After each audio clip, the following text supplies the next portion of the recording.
ചില മനുഷ്യർക്ക് പടച്ചോൻ ആയുസ് നീട്ടി കൊടുക്കുന്നുണ്ട് എന്നുള്ളതിന്റെ സൂചനകളുണ്ട്. ചില സാഹചര്യങ്ങളിലൂടെ പടച്ചോൻ എന്ത് ചെയ്യുന്ന അറിയോ, നമുക്ക് എല്ലാവർക്കും ഇവിടെ കാണിച്ചു തരും. ഇവിടെ നടന്നതും അതാണ്. 2 കാറുകളെ ആക്സിഡന്റ് ആവുന്നത് നിമിഷ നേരങ്ങൾക്കുള്ളിലെ അതായി എത്തുന്ന വീറ്റർ ആംബുലൻസ്. ആ ആംബുലൻസിനെ വളയം പിടിച്ചവനാണ് അക്കു എന്ന് എല്ലാവരും വിളിക്കുന്ന അക്ബർ.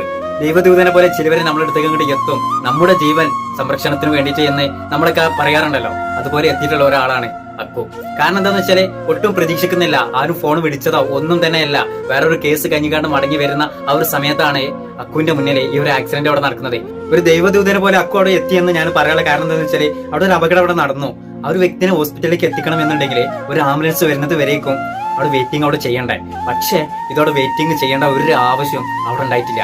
പടച്ചോനായിട്ട് എത്തിച്ചതാണ് അക്കുവിനെ ആ ഒരു അപകടത്തിന്റെ ആ ഒരു മുന്നിൽ.